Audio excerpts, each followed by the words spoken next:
వెన్నెల news TV special ఇంటర్వ్యూకి స్వాగతం. దిక్కుమొక్కు లేని జనం ఒక్కొక్కరు అగ్నికణం అన్న మహాకవి అక్షరాల సాక్షిగా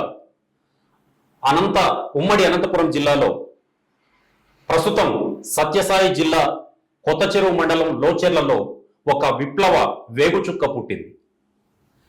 ఆయనే కామ్రేడ్ లోచెర్ల పెద్దారెడ్డి. ప్రజల పక్షాన, బాధితుల పక్షాన అనేక పోరాటాలు చేసిన చరిత్ర ఆయనది. అనంతపురం ఉమ్మడి జిల్లాతో పాటు సత్యసాయి జిల్లా కొత్త చెరువు ప్రాంతం ఆయన సేవలని ఎప్పటికీ మర్చిపోలేదు.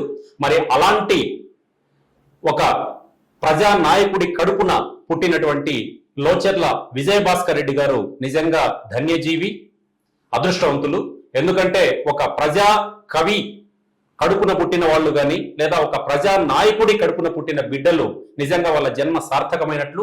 కాబట్టి మన ప్రాంతానికి, మన పుట్టపర్తి ప్రాంతానికి, ముఖ్యంగా అనంతపురం జిల్లాలో విప్లవ సంకేతాలు ఎప్పుడైతే దాదాపు 40-50 ఏళ్ల కిందట ఇక్కడ ఆ సంకేతాలు వెలువడ్డాయో అప్పట్లో ఉన్నటువంటి ప్రజా నాయకుల్లో ప్రథమ వరుసలో ఉండేటటువంటి వారు కామ్రేడ్ లోచెర్ల పెద్దారెడ్డి గారి జీవన విలువలు, ఆయన తమ బిడ్డలకు నేర్పినటువంటి జీవిత పోరాటాలు, గాథలు, వీటన్నిటిని కూడా మనం ఈరోజు వారి కుమారుడైనటువంటి లోచెర్ల పెద్దారెడ్డి గారు, ఆయన కూడా రాజకీయ రంగంలోనూ ముఖ్యంగా ప్రజా పోరాటాల్లో ముఖ్య భూమిక పోషించారు. మరి ఆ విశేషాలన్నీ కూడా వారిని అడిగి తెలుసుకుందాం. అన్నా నమస్తే. నమస్తే. ఎట్లా ఉన్నారు? బాగుంది. మీ వెన్నెల ఛానల్కి మమ్మల్ని పిలిచినందుకు ప్రత్యేకంగా ధన్యవాదాలు. మీకు కూడా ధన్యవాదాలు. మీరు రావడం, మా వెన్నెల స్టూడియోలో ఈరోజు మీతో ఇంటర్వ్యూ చేయడం అనేది మా అదృష్టంగా భావిస్తున్నాం. ఎందుకంటే ఎంతో మంది రాజకీయ నాయకుల్ని, ఎంతో మంది వ్యాపారస్తుల్ని, ఎంతో మంది బయట వివిధ వర్గాల్లో ఉన్నటువంటి వాళ్ళని చేయడం ఒక్కటే ఇంటర్వ్యూ. మీలాంటి నాన్నగారు లాంటి, పెద్దారెడ్డి గారు లాంటి కుటుంబంలో ఆ అంశలో పుట్టిన మిమ్మల్ని ఇంటర్వ్యూ చేయడం అనేది నిజంగా నాకు వ్యక్తిగతంగా చాలా సంతోషంగా ఉంది. అట్లాగే మా వెన్నెల ప్రేక్షకులకు కూడా నిజంగా ఇలాంటి స్ఫూర్తిదాయకమైన పోరాట గాథల్ని తెలియజెప్పాలన్న ఉద్దేశం మాకుందన్న. అందులోనే మిమ్మల్ని ఈరోజు పిలవగానే వచ్చినందుకు ధన్యవాదాలు. మొదటగా థ్యాంక్ యూ. వెన్నెల ప్రేక్షకులకు కూడా ఈ అవకాశం ఇచ్చినటువంటి ప్రేక్షకులకు కూడా ధన్యవాదాలు. థ్యాంక్ యూ అన్న. ముందుగా మనం నాన్నగారి కన్నా ముందు ఈ ప్రాంతంలో ఉన్నటువంటి పరిస్థితులు ఎట్లా ఉండేవి, ఎలాంటి కాలంలో నాన్నగారు ఈ ప్రజా జీవితంలోకి వచ్చారు, ఈ విప్లవ ఉద్యమంలోకి వచ్చారు, ఈ విషయాల్ని మాట్లాడుకున్న తర్వాత మళ్ళీ మన కుటుంబం గురించి మాట్లాడుకుందాం.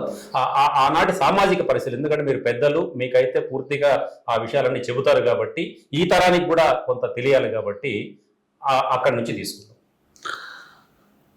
పెద్దారెడ్డి గారు 1930లో పుట్టినట్టుగా ఆ పెద్దల యొక్క కొన్ని గుడ్డి గుర్తులు ఉంటాయి. ఎగ్జాక్ట్ గా ఆయన యొక్క డేట్ ఆఫ్ బర్త్ ఎవరు రికార్డ్ చేయలేదు కాబట్టి 1930లో పుట్టినట్టుగా నిర్ధారణ చేసుకున్నాం. ఓకే. కానీ ఆనాడు అతను పుట్టిన తర్వాత ఆనాడు ఉన్నటువంటి పరిస్థితుల్లో, అప్పుడు సామాజిక పరిస్థితుల్లో చాలా ఫ్యూడల్ సిస్టమ్ కానీ, గ్రామాల్లో ఉన్నటువంటి వెనుకబాటుతనం కానీ, ఆ రోజు సాంఘికంగా సమాజం ఎంతో వెనుకబాటుతనం ఉండడం అనేది కొన్ని కథల ద్వారా, పెద్దవాళ్ళు చెప్పిన ద్వారా, పెద్దారెడ్డి గారి జీవితాన్ని చూసినప్పుడు ఆయన కమ్యూనిస్టుగా ఎందుకు అతను మారడం జరిగిందనేది ఆ రోజు ఉన్నటువంటి సాంఘిక పరిస్థితులే ఆయన అలాగా మార్చాయి.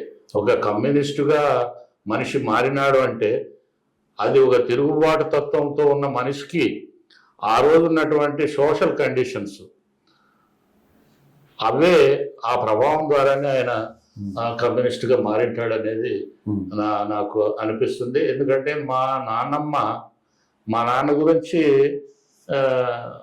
చెప్పేది, ఒకసారి బ్రిటిష్ ఉన్నప్పుడే, అంటే బిఫోర్ ఇండిపెండెన్స్ పెద్ద కరువు వచ్చిందట. పెద్ద కరువు. ఆ కరువు వచ్చినప్పుడు మా నాన్నమ్మతో పాటు మా నాన్న కూడా కూలీ డబ్బులకి, అంటే అప్పుడు 6 సంవత్సరాలు 7 సంవత్సరాలు 8 సంవత్సరాలు పిల్లవాడు కూడా కొత్త చెరువు కట్ట కింద ఓకే వరి కోతలకు పోయేవాడు. ఆ వరి కోతల్లో పిల్లవాళ్ళ భాగం అని చెప్పి పెద్దలకు అప్పుడు ముంతలు షేర్లు అని ఉండేవి కదా. అట్లా తనకు 4 ముంతలు 5 ముంతలు పెద్దవాళ్ళకి ఇస్తే ఇతనికి 2 షేరున్నారా పిల్లవాళ్ళ భాగం, అంటే వాళ్ళ పిల్లల భాగం. అట్లా మా నాన్న కూడా మాతో చెప్పేవాడు.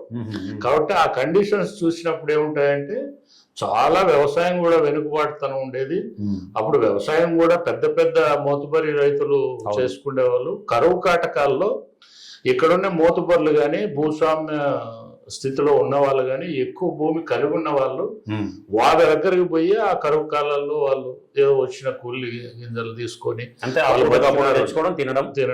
ఆ పరిస్థితి చూసినప్పుడు చాలా ఫ్యూడల్ సిస్టమ్ గానీ భూస్వామ్య వ్యవస్థ గానీ గ్రామీణ పరిస్థితులు కూడా చాలా దారుణంగా ఉండేది అర్థమవుతుంది. ఆ పరిస్థితుల్లే తనకి వెళ్ళడానికి ఎందుకు ఈ సొసైటీ ఇట్లుంది, తారతమ్యాలు ఎందుకు ఉన్నాయి, పేద ధనిక అనే ఆ వ్యత్యాసాలు ఆయన గమనించుకొని ఆ రకంగా ఆయన అప్పటికే ఆయన చుట్టూ కమ్యూనిజం, జాతీయోద్యమంలో కమ్యూనిస్టు పాత్ర, కమ్యూనిస్టు ప్రభావాలు, కమ్యూనిస్టుల యొక్క ప్రచారాలు, ఆ పార్టీ ఉద్యమాలు ఇవన్నీ తన చుట్టూ ఉండడం వల్ల కూడా ఆయన కమ్యూనిస్టుగా మారినట్లుగా మనకు అనిపిస్తుంది. అన్న, ఇప్పుడు నాన్నగారికి అప్పట్లో ఎవరు అంటే ఈ విప్లవం ఉద్యమంలో కానీ లేదా ప్రజా ఉద్యమంలో కానీ ఎవరు ఆదర్శము, ఎవరు ఆయనకు గురువు? ఆయనకి నాకు తెలిసిన ప్రకారము లోచర్లలో ఆయన ఒక ఫ్రీడమ్ ఫైటర్ ఆదినారాయణ రెడ్డి గారు ఉండేవారు. పెద్ద రైతు కుటుంబం. ఆయనకు ఈ పెడపల్లి చిదంబరం రెడ్డి గారితో లాంటి వారితో కానీ స్వతంత్ర సమరయోధులు ఆదినారాయణ రెడ్డి గారే మొట్టమొదట ఆయనకు ఆ బీజం, కమ్యూనిస్ట్ బీజాలు, మార్క్సిస్టు సిద్ధాంతం యొక్క బీజాలు ఆయనే మా నాన్నగారికి బుక్స్ ఇవ్వడము, ఆ రష్యా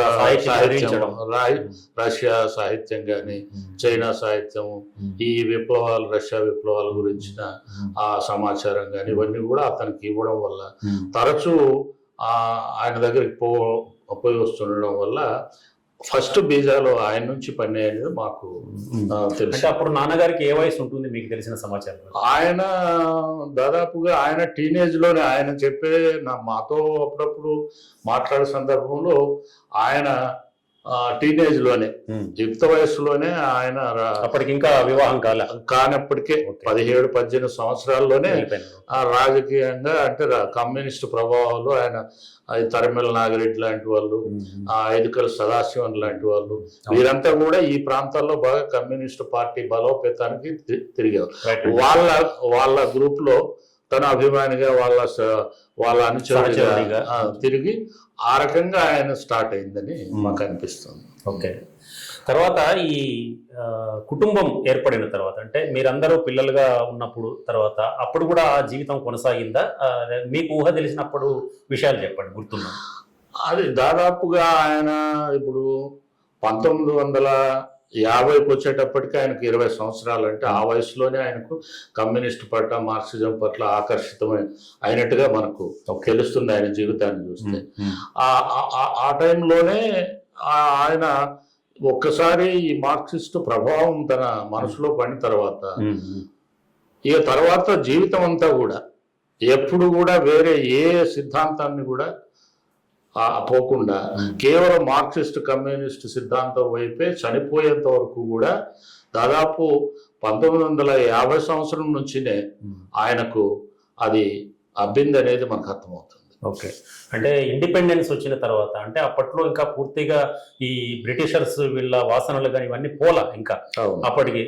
అక్కడ పోకముందే ఇక్కడ ఒక విప్లవం రావడానికి లేదా కమ్యూనిజం ఇంత బలోపేతం కావడానికి ఆ రోజు ఉన్నటువంటి పరిస్థితులు మీరు ఇంత ముందే చెప్పారు. ఈ బూర్జువా వ్యవస్థ కానీ తర్వాత పల్లెల్లో ఉన్నటువంటి పరిస్థితులు కానీ ఇవి కూడా. మరి ఇలాంటి సందర్భాల్లో మీకు ఊహ తెలిసిన తర్వాత మీ పెంపకంలో అంటే ఏమైనా ఇబ్బందులు ఎదుర్కొన్నారా కుటుంబ పరంగా? ఆయన నిబద్ధత ఎట్లా ఉండేదన్న మీకు తెలిసి? నాకు తెలిసి నాకు ఊహ వచ్చిన 10-12 సంవత్సరాలు అప్పుడే మమ్మల్ని ఆయన రూమ్ లోకి తీసుకొని కొన్ని ఫోటోలు చూపించి ఇతను పుచ్చలపల్లి సుందరయ్య, ఇతను లెనిన్, ఇతను మార్క్స్ అని చెప్పి అప్పటికే సోవియట్ బుక్ అని చెప్పి సోవియట్ యూనియన్ అంటే అప్పటికే ఎస్టాబ్లిష్ అయిన కమ్యూనిస్టు దేశం కదా, అక్కడి నుంచి సాహిత్యం వచ్చేది. ఆ బుక్స్ ఎప్పుడు కూడా మా నాన్న రూమ్ లో ఉండేది. ఆయన లేనప్పుడు మేము ఆ బుక్ కూడా చాలా క్వాలిటీగా వచ్చేది, కలర్ దీంట్లో వచ్చేది. అవన్నీ ఇంట్రెస్ట్ గా ఫొటోస్ చూసేవాళ్ళం. మళ్ళీ ఎప్పుడు మా నాన్న చూస్తూ వీళ్ళకి ఏదో ఆసక్తి ఉంది అని చెప్పి దాని గురించి వివరించేవాడు.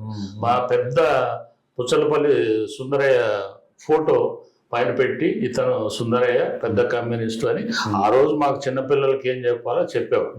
మీరు ఎంతమంది అన్న బ్రదర్స్ సిస్టర్స్? మేమంతా 5 మంది అన్నదమ్ములు, ఒక చెల్లెలు. ఓకే, 5 మంది అన్నదమ్ములు. మీరు?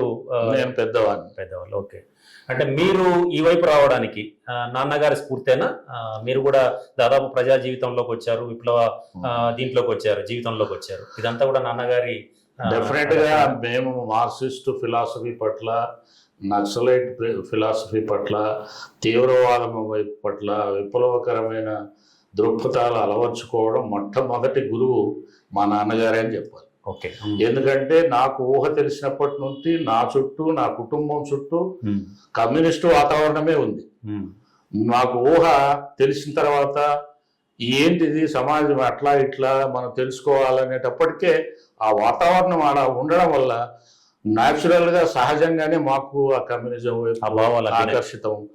ఆల్రెడీగా మా నాన్న ఒక మార్క్సిస్టు పార్టీ సభ్యుడిగా, కమ్యూనిస్ట్ సభ్యుడిగా ఉండడం అనేది అది చిన్న ఆ దశలోనే మాకు ఆ రకంగా మనసులో దృఢాభిప్రాయం ఏర్పడడానికి ఆ వాతావరణమే కారణం. ఆయన కలిసేవాళ్ళు కానీ, ఆయన ఇంటికి వస్తే ఆయన మాట్లాడేవాళ్ళు కానీ, ఆయన పేదలు, జనము, రకరకాలైనటువంటి వాళ్ళు వచ్చినప్పుడు మేము గమనించినప్పుడు కూడా ప్రజల పట్ల ఆయనకున్నటువంటి ఆ భావం, ప్రజల కోసం ఏదో ఒకటి చేయాలనేటువంటి తపన మాలో అప్పటికి ఏదో జనం కోసం ఆయన ఏదో చెప్తా ఉంటాడు, కష్టపడ్డవరకే తెలుసు అనేది అర్థమయ్యేది. కాబట్టి ఆటోమేటిక్ గా అటువంటి వాతావరణం ఉండడం, ఆయన కమ్యూనిస్ట్ అవ్వడం, ఇక చిన్నపిల్లలు మొట్టమొదటి తల్లిదండ్రుల యొక్క ప్రభావం ఉంటుంది అంటారు కదా, ఆ రకంగా మాకు ఆయన ప్రభావం మొట్టమొదటి గురువు ఆయనే. మరి ఇంత పెద్ద కుటుంబము పిల్లల్ని పోషించడం కోసం కానీ, లేదా ఏదైనా కానీ ఒత్తిళ్ళు, అంటే ఇప్పుడు పోలీసుల వైపు నుంచి కొన్ని ఉంటాయి, తర్వాత ఇంకా బయట వ్యవహారం నుంచి కొన్ని ఉంటాయి, ఇవన్నీ వచ్చినప్పుడు మీకు ఏమన్నా ఎప్పుడన్నా భయం అనిపించలేదా? అమ్మగారు ఎట్లా మిమ్మల్ని సంరక్షించుకున్నారు? నాన్న ఎప్పుడన్నా వెళ్ళారా, ఉద్యమంలోకి వెళ్ళి పనిచేసి వచ్చారా మీకు తెలిసి? ఆయన 1960s లో ఆయనకు గవర్నమెంట్ జాబ్ వచ్చింది. ఓకే, విఎల్డబ్ల్యూ, అప్పుడు విఎల్డబ్ల్యూ విలేజ్ లెవెల్ వర్కర్స్ అని. ఓకే, ఆయన ఎస్ఎస్ఎల్సి పాస్ అయిన తర్వాత బాపట్ల వ్యవసాయ కళాశాల ఉంటే అక్కడ ట్రైనింగ్ ఇచ్చిన తర్వాత ఇక్కడ గవర్నమెంట్ పోస్టింగ్ ఇచ్చింది గవర్నమెంట్. అది ఒక 4-5 సంవత్సరాలు ఆయన పనిచేశాడు. కానీ ఆయనకు ఆల్రెడీగా ఉన్నటువంటి విప్లవ భావాలు, కమ్యూనిస్ట్ సిద్ధాంతము ఇవన్నీ కూడా ప్రధానంగా అవే డామినేట్ చేస్తూ ఉండే. ఆయన ప్రభుత్వ ఉద్యోగి అయినా ప్రజల కోసం పాటలు రాయడం కానీ, కవిత్వాలు రాయడం కానీ, అప్పుడుండే సమితులు అంటే అప్పుడు ఈ తాలూకాలు ఉండేవి కదా సమితులు, ఆ సమితుల్లో జరిగేటువంటి గవర్నమెంట్ వైపు నుంచి జరిగేటువంటి అవకతవకలు కానీ, రైతులకు వచ్చే ఇబ్బందులు కానీ, వారి యొక్క ఆ ప్రభుత్వం యొక్క దృక్పథం కానీ, దీని పట్ల తన అభిప్రాయాలు చెబుతూ కవితలు, సమితులు, గోతులు అని చెప్పి బుక్ లో కూడా ఉంది. నాకు అనర్గళంగా చెప్పేవాడు ఎవరన్నా కదిలిస్తే ఆ సమితుల మీద. అట్లా తను ఆ డిపార్ట్మెంట్ లో పని చేస్తున్నా కూడా ఆ డిపార్ట్మెంట్ కి వ్యతిరేకంగా ఆయన కవితలు రాసి ఆయన ప్రచారం చేశారు. ఆ రకంగా ఆయన తిరుగుబాటు తత్వం అనేది ఆయన నరాన ఆయన అనుకున్న వాస్తవాన్ని, అనుకున్నది ప్రజల కోసం ఎప్పుడు అత్యంత ధైర్య సాహసాలతో, ఎక్కడా భయము, బెరుకు అనేది లేకుండా ఆయన జీవితం అంతా సాగింది అనేది నాకు అర్థమవుతుంది. తర్వాత ఆయన 64లో, అంటే నేను 60లో పుట్టాను. 4 సంవత్సరాల వయసులో ఆయన పంచాయతీ కమ్యూనిస్టు పార్టీ తరఫున పంచాయతీ ప్రెసిడెంట్ గా పోటీ చేశారు. VLW ఉద్యోగానికి రాజీనామా ఇచ్చేసి ఉద్యోగం వదిలేసి ఆయన సర్పంచ్ గా కమ్యూనిస్ట్ పార్టీ తరఫున సర్పంచ్ గా పోటీ చేశారు. లోచర్ల గ్రామం లేదు, ఓడిపోయాడు. ఓడిపోయిన తర్వాత ఇంకా అది అలాగే ఆయన ఉద్యమం అప్పటి నుంచి ఇంకా కంటిన్యూ అయింది. వెనుదిరక్కోకుండా ఆయన కమ్యూనిస్ట్ గా అలా ప్రయాణం సాగింది అనమాట. ఇవన్నీ కూడా మాకు ఇన్స్పిరేషన్. అవన్నీ కూడా అంటే నాన్నగారు ప్రత్యక్షంగా ప్రజల మధ్యలో ఉండి ఫైట్ చేశారా, లేదంటే అడవులకు వెళ్ళి వీళ్ళల్లో కలిసిపోయి ఫైట్ చేశారా? ఆయన అడవులకు వెళ్ళి అజ్ఞాతవాసం లేకపోయిండేది 79, 79 తర్వాత. అంతవరకు ఆయన సాధారణమైన జీవితం గడుపుతూ ప్రజల్లోనే రైతు కూలీ నాయకుడిగా, రైతు నాయకుడిగా వ్యవసాయ కూలీల పట్ల, ప్రజల పట్ల వాళ్ళకు రావాల్సినటువంటి హక్కులు కానీ, వాళ్ళ యొక్క ఈ సమస్యలు కానీ, భూమి కోసం కానీ, ఇండ్ల సమస్య కోసం కానీ, వారికి నిత్య జీవితంలో ఎదురయ్యే ప్రతి సమస్యను ఆయన అడ్రస్ చేస్తూ ప్రభుత్వానికి వ్యతిరేకంగా, ఇక్కడ ఉన్నటువంటి ఫ్యూడల్స్ వ్యతిరేకంగా ఎప్పుడు ఆయన ప్రజా పోరాటాల మధ్యనే జీవించాడు. మీకు తెలిసి మీ ఊహలో, అంటే మీ జీవితంలో నాన్నగారు చెప్పిన ఏ మాట మీకు బాగా గుర్తుంది ఇప్పటికీ కూడా? ఆయన మాట ఒక్కటే, జీవితం అనేది ప్రజల కోసం మనం పోరాటం చేయడం, ప్రజల కోసం జీవించడం, ప్రజల్లో ఒక మనిషిగా 10 మందికి సేవ చేసే విధంగా మనం జీవించడం అనేది విలువైన జీవితం. సమాజంలో ఎంతో మంది, లక్షల కోట్ల మంది దరిద్రంలో బతుకుతూ ఉండరు, నిరుపేద జీవితం అనుభవిస్తూ ఉంటారు. ఎంతో మంది మన కళ్ళ ముందు వారికి బట్టలు లేక, ఇల్లు లేక, తిండి లేక ఇట్లాంటి జీవితం అనుభవిస్తున్నప్పుడు మన కుటుంబం సౌకర్యం కంటే వారి కోసం జీవించడం అనేది జీవితం సార్థకమవుతుంది, అదే నిజమైన జీవితం అని మాకెప్పుడు చెప్పేవాడు. మమ్మల్ని అలాగే ఆ మనస్తత్వాన్ని అలాగే పెంచాడు. కాబట్టి మేము కొంత 30-35 సంవత్సరాల జీవితం సమాజం కోసం, మార్పు కోసం, సమూలమైనటువంటి మార్పు రావాలనే మా జీవితాన్ని అలాగా మార్చుకోవాల్సి వచ్చింది. ఇప్పటికీ అదే పంతాలోనే ఉన్నారు మీరు కూడా. మీరు ప్రత్యక్ష విప్లవోద్యమంలో పనిచేశారన్నా? డెఫినెట్గా. నేను 1978 77 అంటే ఆఫ్టర్ ఎమర్జెన్సీలో మా నాన్న డెటైన్ చేశారు 2 సంవత్సరాలు రాజకీయ ఖైదీగా ఎమర్జెన్సీతో.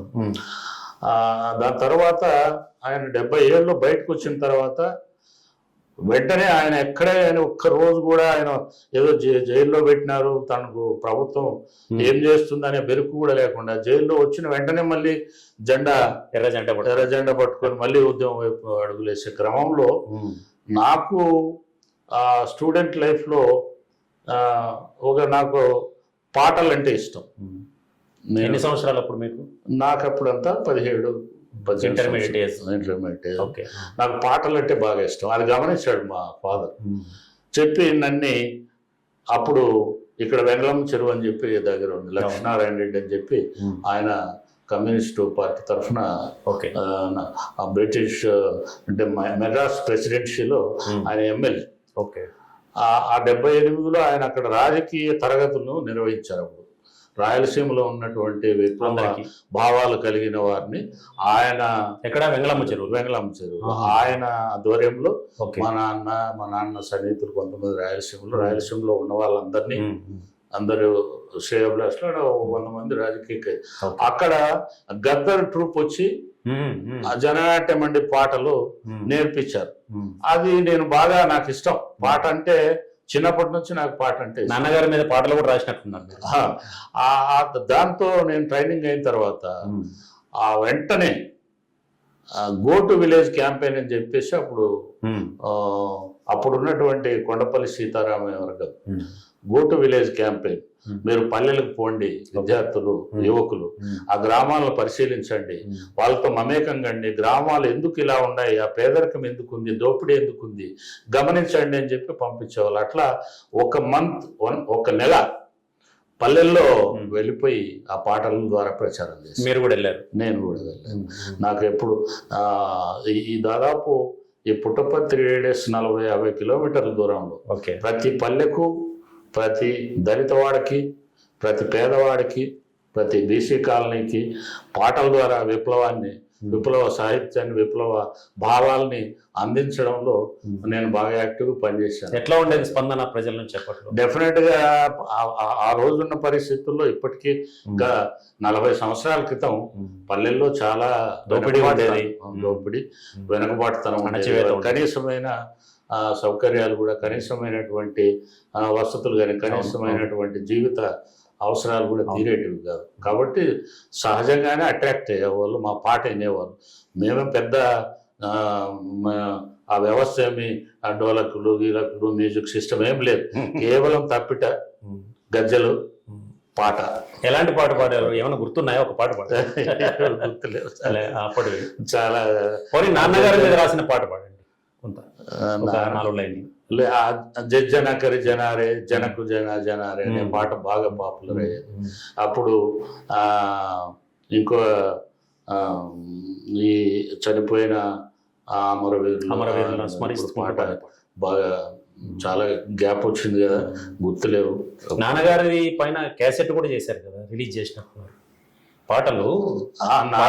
మొన్న ఈ 7వ వర్ధంతి సందర్భంగా కొంత మన వందే మాతరం శ్రీనివాసరావు గారితో పాడించారు. ఒక పాట ఒకటి పాడించా. ఇంకో 2 పాటలు నేనే పాడా. రాసి వేరే వాళ్ళ ద్వారా పాడించారు. నేనేం పాడలేదు. అట్లా కొంత ఆయన పట్ల మనం ఆయన జీవితాన్ని, ఆయన యొక్క సమాజం పట్ల ఆయన యొక్క సేవను, ఆ విప్లవకరమైన జీవితాన్ని ముందు తరాలకు అందించాలనేటువంటి ఒక సంకల్పంతోనే ఇప్పటికీ ఆ యొక్క గుర్తుల్ని చరిత్రలో నిలపాలనే దానికోసం కృషి చేస్తాం. మరి మీరు అప్పటి జీవితాన్ని చూశారు, నాన్నగారు తర్వాత మీ తరం అప్పటి జీవితాన్ని చూశారు విప్లవోద్యమం పరంగా.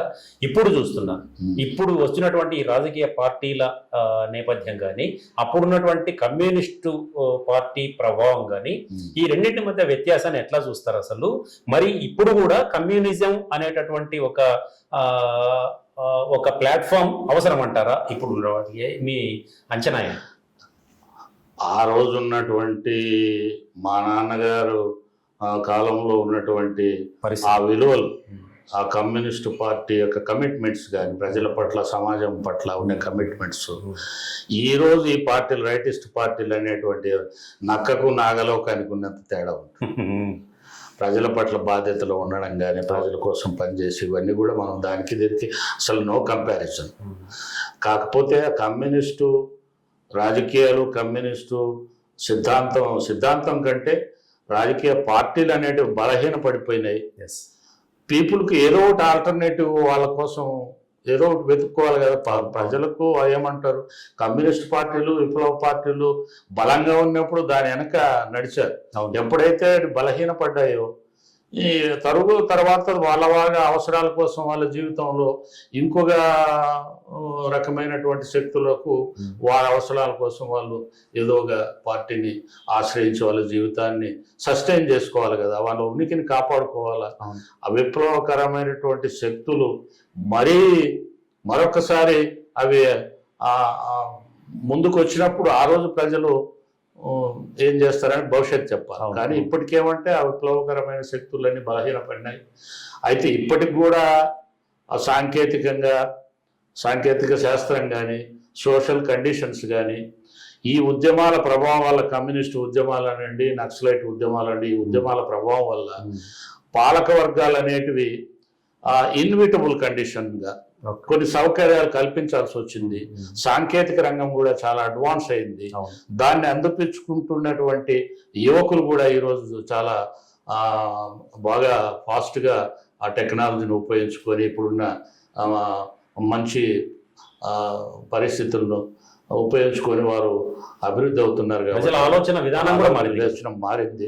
సోషల్ కండిషన్స్ లో కూడా మార్పు వచ్చింది. కాబట్టి ఒకప్పుడెప్పుడు 40-50 సంవత్సరాల క్రితం సాయుధ పోరాటం ద్వారానే మనం చేస్తామని అని అనుకున్నది ఈ రోజు అది అప్లై కాదు. యాక్సెప్ట్ చేయట్లేదు. ఆయుధం అనేది ఎప్పుడో అది అనాగరిక దశలో వాళ్ళని వాళ్ళు కాపాడుకోవడానికి తప్పనిసరి అయి ఉండొచ్చు. కానీ ఈ రోజు అడ్వాన్స్డ్ గా ఉన్నటువంటి సోషల్ కండిషన్, నాగరిక జీవితంలో ఆలోచన ద్వారానే ఒక భావాన్ని ఇంకొక భావం ద్వారానే ఎదుర్కోవడం వల్ల శాశ్వతమైన పరిష్కారం జరుగుతుంది తప్ప ఏదో ఒకరిని కొట్టి ఒకరిని చంపేస్తే తాత్కాలికమైనటువంటి ఇదే గాని శాశ్వతమైన పరిష్కారం చైతన్యమే. చైతన్యం అనేది చైతన్యవంతంగా ఆలోచన చేయడము, యువకుల్ని చైతన్యవంతంగా నడిపించడము, వారికి ఏది అవసరము, ఏది చైతన్యం, వారి జీవితం మారాలంటే ఎలా ప్రయాణం చేయాలా, ఎట్లా సాధించుకోవాలనే ఆలోచనలే ఈరోజు మనం చెప్పాలి. కానీ వారికి ఇంకో రకమైన హింసా మార్గం అనేది అనవసరమని నేను భావిస్తా ఉన్నాను. ఆ రకంగా ఈ రోజు ఉన్నటువంటి ఈ పార్టీల మధ్యలోనే ఎంత మేరకు మనం సమాజానికి, సొసైటీకి సేవ చేయగలుగుతాం, ఎథికల్ గా మరీ చెడిపోకుండా కనీసమైనటువంటి మా నాన్నగారి జీవితం చూసినప్పుడు మనం కూడా కాస్త జాగ్రత్తగా మరి అక్రమమైన మార్గాలు పోకుండా కనీసమైన ఎథిక్స్ పాటించాలనేది ఆయన కొడుకుగా ఉన్నందువల్ల మరింత బాధ్యతగా నా జీవితాన్ని అలాగే మలుచుకుంటూ ఏదో రకంగా ప్రజల్లో ఒక అభిమానంగా అందరితోనూ ప్రేమగా ఉండాలని నా జీవితాన్ని నేను మార్చుకున్నాను. అదే అలాంటి మూలాలు ఉన్నాయి కాబట్టే మీరు ఈనాటి వ్యవస్థలో కూడా ఒక సక్రమమైన పద్ధతిలో, ఒక ఆదర్శవంతంగా, ఎక్కడ మీ పైన ఒక ముద్ర అనేది లేకోకుండా ఒక మంచి మార్గంలో వెళ్తున్నారు. మీదైనటువంటి మార్గం మిగతా వాళ్ళకు కూడా ఆదర్శంగా మారుతుంది. అలాంటి వ్యవస్థలో మీరున్నారు. ఇలాంటి వ్యవస్థలో ఆనాడు నాన్నగారు ఉన్న వ్యవస్థ వేరు, మీరు అన్నట్లుగా ఈ రోజు వ్యవస్థ లేదు. ఎప్పుడైనా కానీ మన జీవితం ఏం మనిషి 1000 సంవత్సరాలు ఏం బతకడు. అవును. మనిషి భూమి మీద మనిషి పుట్టినప్పటి నుంచి ఆ భూమి మీద మనిషి బతికేంత వరకు భోజనం చేసే బతకాలి. అంతే అంతే తప్ప పెద్ద అష్టైశ్వర్యాలు ఉన్న వాళ్ళ జీవితాలు చూస్తున్నాం. ఆ బరి తెగించి ఆస్తులు సంపాదించే వాళ్ళ జీవితాలు కూడా ఏ రకంగా ఎండవుతాయో చూస్తాడు. కాబట్టి మనల్ని, మన కుటుంబాన్ని, మనల్ని బతికించుకునే వరకు, మన కాళ్ళ మీద మనం నిలబడుకునే వరకు మినిమం మనం కొంత పని చేసుకొని బతకాలనేదే తప్ప మనం ఏదో మితిమీరిన ఆస్తులు అనేది నేను ఎప్పుడూ అట్లా పోలేదు. నేను చాలా ఇబ్బందులున్నా కమిట్మెంట్ తోనే ఉన్నారు. మీరు ప్రజల పట్ల భయభక్తులతో ఉన్నారు. సొసైటీ పట్ల బాధ్యతగా వ్యవహరించాలనేది, అలాంటి జీవితమే 10 కాలాల పాటు నిలబడుతుందనే నమ్మకం ఉంది. కాబట్టి కొంచెం కష్టమైనా కూడా అలాగా జీవితాన్ని నడుపుకుంటూ వస్తాను. నాన్నగారు నేర్పిన విలువలు ఊరికే పోవు కదా, దాని సార్థకత ఇదే కదా. తర్వాత అన్న ఇంకో విషయం, అనంతపురం విప్లవోద్యమ ప్రస్థానంలో తరిమెల నాగిరెడ్డి గారు ఒక అద్భుతమైన చరిత్ర. ఆయన్ను మీరు చూసారా ప్రత్యక్షంగా? లేదు. నేను పుట్టేటప్పటికే ఆయన ఎప్పుడో పెద్ద లీడర్, నేషనల్ లీడర్. మేము ఆయన్ని చూడలేదు. అంటే మీకు ఊహ తెలిసిన తర్వాత ఉన్నారు ఆయన? ఉన్నారు. మేము పుట్టిన తర్వాతనే చనిపోయాడు. కాకపోతే ఆయన ఎప్పుడు మేము చూడలేదు. ఆయన కథల్లాగా వినడమే. కాకపోతే మా నాన్నకు ఆయనతో పాటు తిరిగిన మనిషి మా నాన్న. అదే కదా, ఆయనే వాళ్ళకి ఇన్స్పిరేషన్. అట్లా. ఓకే. తర్వాత ఇక్కడ రాజశేఖర్ రెడ్డి గారు, ఈ రాజశేఖర్ రెడ్డి గారు జూనియర్ లెక్చరర్ గా పనిచేస్తున్నారు. విజయభాస్కర్ రెడ్డి అన్న గారు ఇప్పుడు మీ కుమారుడు, నాకు తమ్ముడు విజయభాస్కర్ రెడ్డి గారి తమ్ముడు రాజశేఖర్ రెడ్డి గారు అనంత విప్లవోద్యమ వేగుచుక్క అనే ఒక అద్భుతమైనటువంటి పుస్తకాన్ని తీసుకొచ్చారు. ఇందులో ఏముందంటే లోచర్ల పెద్దారెడ్డి గారితో ఉన్న సాన్నిహిత్యాన్ని అక్షరాబద్ధం చేసినట్టు కొంతమంది వ్యాసాలు, కొన్ని కవితలు ఇందులో పొందుపరుస్తూ ఒక మంచి పుస్తకాన్ని కూడా తీసుకొచ్చారు. ఇలాంటివి ఏమన్నా మీ ప్రయత్నాలు, అంటే నాన్నగారి సంబంధించి ముందు నాన్నగారి పేరు నిలబడిపోయాలి. ఇప్పుడు విగ్రహం పెట్టారు మీరు అక్కడ సూపర్ స్పెషాలిటీ హాస్పిటల్ పక్కన, అక్కడ కాలనీలో విగ్రహం పెట్టించారు. తర్వాత నాన్నగారితో పాటు పనిచేసిన వాళ్ళు, తర్వాత ఆ కుటుంబాలకు సంబంధించిన కొన్ని ఇళ్ల స్థలాలు కూడా మీరు ఇప్పించి వాళ్ళని ఆదుకున్నారు. ఒక పెద్ద కాలనీనే కట్టించి వాళ్ళకి వాళ్ళకు నాన్నగారి పేరు నిలబడిపోయేలాగా పెద్దారెడ్డి కాలనీ అనే ఒక ఇది కూడా పెట్టారు. మరి ఇట్లాంటి ప్రయత్నాలు ముందు ముందు ఇంకా ఏమన్నా నాన్నగారికి సంబంధించి చేయదలుచుకున్నారు? డెఫినెట్గా అట్లాంటి మా నాన్న అనేదే కాదు, కానీ ఒక ప్రజల కోసం పనిచేసినటువంటి, జీవితాలు అర్పించినటువంటి త్యాగధనులు, ప్రజావీరులు, వారిని మనం సక్రమంగా వాళ్ళ చరిత్రను భద్రపరిచి వారి గుర్తులను నిలిపి భావితరాలకు అందించినప్పుడు సమాజం కూడా, రాబోయే యువకులు వారిని ఆదర్శంగా తీసుకొని నిజమైన జీవితం ఎలా ఉండాలి అని వారు ఆ సమాజానికి మరింత సేవ చేసే విధంగా వీరి యొక్క గుర్తులు నిలపాలనేది, వారి జీవితాలని ఆదర్శంగా తీసుకోమని చెప్పడానికి అట్లాంటి కార్యక్రమాలు చేతనైనంత వరకు నేను భవిష్యత్తులో కూడా చేయాలనే సంకల్పం ఉంది. చూడాలి అవకాశాలు ఎట్లా ఉంటాయి. జూలై 1 అంటే జూలై 1న పెద్దారెడ్డి గారి వర్ధంతి. ఈ వర్ధంతి సందర్భంగా ఏమైనా కార్యక్రమాలు ఏమైనా చేస్తున్నారు? ఏం లేదండి, సాధారణంగా. ఎందుకంటే ఇది ఈ ఎలక్షన్స్ ముందు కొన్ని దుష్ట శక్తులు, కొన్ని అసాంఘిక శక్తులు ఆ కాలనీ యొక్క ఉనికిని లేకుండా చేయాలనేటువంటి ఒక కుట్ర జరిగింది. అది సమాజంలో సహజంగానే విగ్రహాన్ని చేయడము ఇవన్నీ.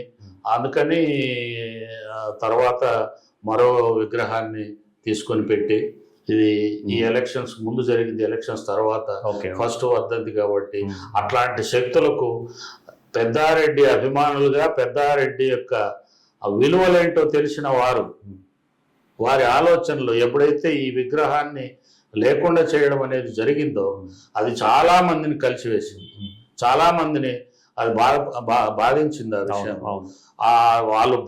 వాళ్ళు ఏదో బజారుకు వచ్చి యుద్ధం చేయకుండా వాళ్ళ ఆలోచనలు అనేటివి ఎంత పవర్ఫుల్ గా సమాజంలో ఇప్పటికీ ఉన్నాయనేది ఆ దుష్ట శక్తులకు బుద్ధి చెప్పారు వాళ్ళు మన ఎలక్షన్స్. కాబట్టి ఫస్ట్ ఆ బుద్ధి చెప్పిన తర్వాత ఫస్ట్ వర్ధంతి కాబట్టి సాధారణంగా ఒకసారి ఆయన వర్ధంతిని జరపాలని అందరినీ ఆత్మీయుల మధ్య, మీలాంటి ఆత్మీయుల మధ్య సాధారణమైనటువంటి ప్రత్యేక నివాళిగా చేయాలనేది ఉద్దేశం. సరే అన్న, ఇప్పుడు మీ కుటుంబం కానీ లేకపోతే మీ బ్రదర్స్ వీళ్ళందరూ కూడా ఏం చేస్తున్నారు అసలు? ఏంటి, ఎట్లా నడుస్తుంది అసలు? అందరూ కూడా పనిలో వాళ్ళు ఉన్నారు, చిన్న చిన్న పనులు చేసుకుంటా ఇక్కడే పుట్టపర్తిలోనే ప్రశాంతంగా అక్కడే ఎస్టాబ్లిష్ అయినారు. నేను కూడా 1997 నుంచినే ఇక్కడే రెసిడెన్స్ ఇక్కడే పెట్టుకున్నా. ఇక్కడ పుట్టపర్తి ప్రశాంతమైనటువంటి వాతావరణం, సాయిబాబా గారి యొక్క ఈ చల్లని వాతావరణం, ఈ వాతావరణం నచ్చి ఇక్కడ జీవితాన్ని కొనసాగిస్తూ ఉండ. దీనికి దగ్గరలోనే పెద్దారెడ్డి కాలనీ అనేది ఆయన యొక్క అభిమానులు, మాతో పాటు ఉన్నటువంటి కార్యకర్తలు, మాజీలు, మావోయిస్టులు కంటే పీపుల్స్ వార్ అని వాళ్ళు పనిచేసినటువంటి వాళ్ళందరూ కలిసి ఒక చోట కాలనీగా పెట్టుకొని ఏదో ఒక రకంగా కొంచెం ఆ కుటుంబాలకు ఒక చేయూతగా ఇవ్వడం జరిగింది. నిలుపుకోవడానికి నేను కొంత ఇబ్బందులు కూడా పడాల్సి వచ్చింది. అయినా కానీ దాన్ని నిలుపుకునే దానికి ఎంత దూరమైనా వెళ్తాం. ఓకే, ఒక నిబద్ధత కలిగినటువంటి ప్రజా నాయకుడు లోచర్ల పెద్దారెడ్డి కుమారుడిగా మీరు ఈనాటి యువతకు ఏం చెప్పదలుచుకున్నారు అసలు? ఎందుకంటే ఇది అవసరం కూడా మీరు చెప్పే మాట. డెఫినెట్ చాలా చాలా విలువైన క్వశ్చన్. యువకులందరూ కూడా ఈరోజు 30 సంవత్సరాల వయసులో ఉన్న యువకులకి 60 సంవత్సరాల కిందటి జీవితాలు కానీ అక్కడ ఉన్నటువంటి ఆ పరిస్థితులు వారు ఊహించని కూడా ఊహించలేదు. వారి యొక్క పోరాటాలు కానండి, వారి యొక్క అనుభవాలు కానండి, అవన్నీ మార్పు చెంది చాలా సౌకర్యవంతమైనటువంటి జీవితాలను ఈరోజు ఆ యువకులకు ఇచ్చారు. కాబట్టి వాళ్ళకు తెలియని విషయం ఏమంటే, ఈరోజు యువకులు ఈ గ్లోబలైజేషన్ తర్వాత ప్రపంచమంతా కూడా ఒక మార్కెట్ వ్యవస్థ కట్టివేయబడ్డ తర్వాత వారి ఆలోచనలు, విప్లవకరమైనటువంటి ఆలోచనలు కానీ అభ్యుదయకరంగా ఆలోచించేటువంటి అవకాశమే లేకుండా వాళ్ళని మార్కెట్ కట్టేసి రోజువారీ జీవితంలోనే వాళ్ళని బానిసల్లాగా తయారు చేసుకుంటే ఈ క్రమంలో ఆ యువకులకి నేను చెప్పదలుచుకున్నది ఏమంటే, చరిత్రను చూడండి, చరిత్రను చదవండి, 60 సంవత్సరాలు 100 సంవత్సరాల క్రితం వారు జీవించినటువంటి జీవితాన్ని అర్థం చేసుకోండి. ఈ రోజు మనం ఎంత సౌకర్యవంతంగా ఉన్నాం. ఆ సౌకర్యానికి ముందు వాళ్ళ త్యాగాలు ఉన్నాయి. ఆ త్యాగాలను మర్చిపోయి మీ జీవితం వృధా చేసుకోవద్దండి. ఆ రకరకాలైనటువంటి వెర్రి సంస్కృతికి లోబడి చిన్న చిన్న ప్రలోభాలకి, చిన్న చిన్న సమస్యలకి ఆత్మహత్యలు చేసుకుంటా సంసారాలు నాశనం చేసుకుంటూ ఉన్నారు. ఇది జీవితం కాదు. జీవితం అంటే ఎదురొడ్డి సమస్యను నిలబడి, తనకు తానుగా నిలబడి 10 మందికి ఆదర్శంగా సమాజంలో నిలబడడం అనేది జీవితం. అంతేగాని ఏదో మా మనిషి అయిన తర్వాత మరొక జన్మ, ఇంకొక జన్మ అంటూ ఏమీ ఉండవు. కాబట్టి ఈ జన్మలోనే మనం మన భార్యను, బిడ్డను, మన చుట్టూ ఉన్న కుటుంబాలని, ప్రజలను సంరక్షించుకోవడానికి ఒక మంచి యోధుల్లాగా మారాలి. కానీ యువకులు వేలం వెర్రిగా ఈరోజు మనిషి చాలా బలహీన పడిపోతా ఉన్నారు యువకులందరూ కూడా. అది మాత్రం చాలా ఆవేదన కలిగించే అంశం. చిన్న సమస్యకే ఊరేసుకోవడం, చిన్న భార్యాభర్తలు పెళ్లి చేసుకున్న తర్వాత చిన్న సమస్యలకే విడిపోవడం, ఇవన్నీ కూడా సమాజంలో చాలా వికృతమైనటువంటి విలువలకి, ఆ విలువలు లేని జీవితానికి అవి మూలాలుగా తయారవుతున్నాయి. దయచేసి యువకులు ఆలోచన చేయాలి.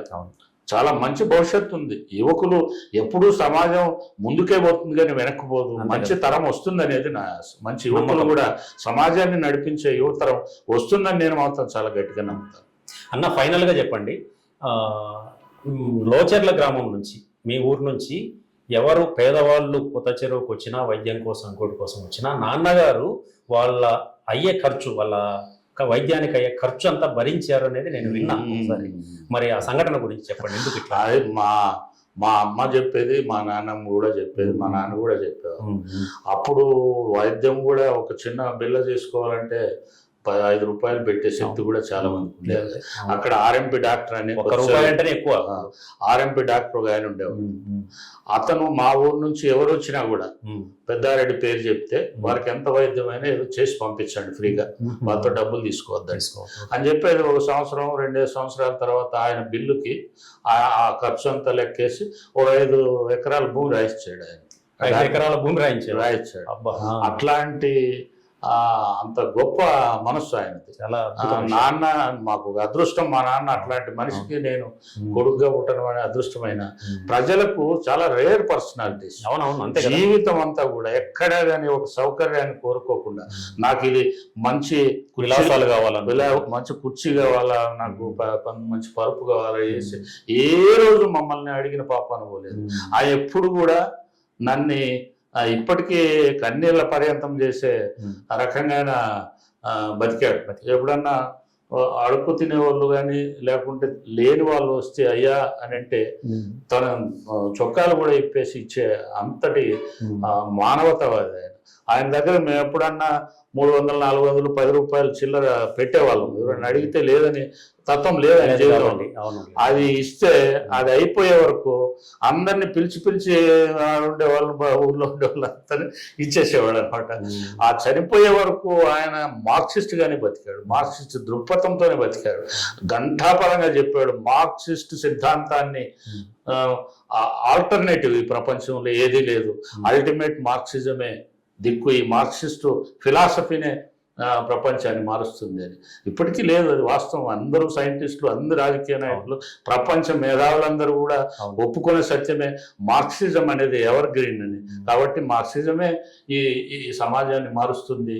మార్క్సిస్ట్ సిద్ధాంతం అనేది డెఫినెట్గా యువకులు దాన్ని ఆకలింపు చేసుకొని మార్క్సిస్ట్ సమాజాన్ని మారుస్తారని పెద్ద నమ్మకంతో చనిపోయినప్పుడు ఆ తరం వాళ్ళందరూ దాదాపు అట్లనే చాలా, ఆ తరం డెఫినెట్ గా చాలా మంచి విలువలతో ఒక ఎథికల్ గా బతికినటువంటి ఆ తరాన్ని నాగిరెడ్డి గారు, సదాశివన్ గారు, చాలా వాళ్ళే కాదు, పెద్ద నాయకులే కాదు, వాళ్ళ కింద అనుచరులు కూలి నాలి చేసుకునే వాళ్ళు సాధారణమైన మనుషులు. ఈ రోజు మా నాన్నతో పాటు మా గ్రామాల్లో చూసేవాళ్ళు. ఓకే, ఇర్రెస్పెక్ట్ ఆఫ్ క్యాస్ట్, చిన్నలు పెద్దలంతా ఎంత ఎథికల్ గా అన్నదమ్ముల్లాగా ఇప్పటికీ ప్రేమించే కుటుంబాలు మన బీదవాళ్ళలో ఉండాలి. చాలా మంది దళిత వాడలేకపోతే పెద్దారెడ్డి గారు అంటే మా మహానుభావుడు. ఇప్పటికీ ఆ గౌరవం మాకుంది. అంటే ఆ గౌరవాన్ని నిలబెట్టుకోవడానికి కష్టమైన అనుభవిస్తాం కానీ ఆయన గౌరవాన్ని తగ్గించకూడదు అనేటువంటి ఒక దృఢమైన ఒక సంకల్పం ఉంది కాబట్టి మేము ఈరోజు మీలాంటి వాళ్ళ దగ్గర కాస్త మర్యాదలు పొందగలుగుతాం. రైట్ అన్న, థ్యాంక్ యూ వెరీ మచ్. చాలా వరకు మీరు మీ అమూల్యమైన సమయాన్ని మాకు ఇచ్చారు, ఇచ్చి చాలా విషయాలని మాతో పంచుకున్నారు. కానీ ఈ వేదిక, ఈ సమయం సరిపోదు నిజానికి నాన్నగారి గురించి, వాళ్ళ సిద్ధాంతాల గురించి మాట్లాడుకోవాల్సి వస్తే. కాకపోతే ఇప్పటి తరానికి, మాలాంటి వాళ్లకు, ఇప్పటి సొసైటీకి మీ నుండి ద్వారా, మీ ద్వారా డెఫినెట్ గా వెన్నెల ఛానల్ ద్వారా ప్రజలందరికీ కూడా వెన్నెల ఛానల్ మంచి మంచి విషయాల్ని, విజ్ఞానవంతమైన విషయాల్ని, విలువైనటువంటి జీవితాలని, విలువైన వ్యక్తుల యొక్క ఇంటర్వ్యూల ద్వారా, వాళ్ళ జీవితాల ద్వారా సొసైటీకి ఒక మంచి సందేశాన్ని ఇస్తుందని, వెన్నెల ప్రేక్షకుల్ని, వెన్నెల ఛానల్ని అభిమానించాలని, వెన్నెల ఛానల్ నాకు ఇచ్చిన ఈ అవకాశానికి ధన్యవాదాలు. ధన్యవాదాలన్నా. మీ అంచనాలకు అనుగుణంగా తప్పకుండా పనిచేస్తాం. మీ ఆశీస్సులు, మీ ఆదరాభిమానాలు తప్పకుండా మాకు ఉండాలా. Thank you. ఇది లోచర్ల విజయభాస్కర్ రెడ్డి గారితో ప్రత్యేక ఇంటర్వ్యూ. లోచర్ల పెద్దారెడ్డి గారి కుమారుడిగా ఆనాడు ఏ విలువలతో అయితే నాన్నగారు జీవించారో అదే విలువలతో, ఏమాత్రం ఆ విలువలకు తగ్గకుండా, ఆ విలువల్ని ఏమాత్రం తగ్గించకుండా, తాను, తన పిల్లలు, మనవళ్ళు, మనవరాళ్ళు, వీళ్ళందరికీ కూడా నాన్నగారు నేర్పిన విలువలు తనకు, తన నుంచి పిల్లలకు, వాళ్ళ పిల్లలకు, ఇట్లా తరతరాలకు వ్యాప్తి చేసుకుంటూ ఈ కమ్యూనిజం సిద్ధాంతాన్ని కానీ లేదా సమసమాజ సిద్ధాంతాన్ని ప్రజల్లోకి తీసుకెళ్లడానికి విజయభాస్కర్ రెడ్డి గారు కృషి చేస్తున్నారు. ముఖ్యంగా పుట్టపర్తి ప్రాంతంలో, సత్యసాయి జిల్లాలో ఆయనకంటూ ఒక ప్రత్యేకమైనటువంటి ఫాలోయింగ్ ఉంది.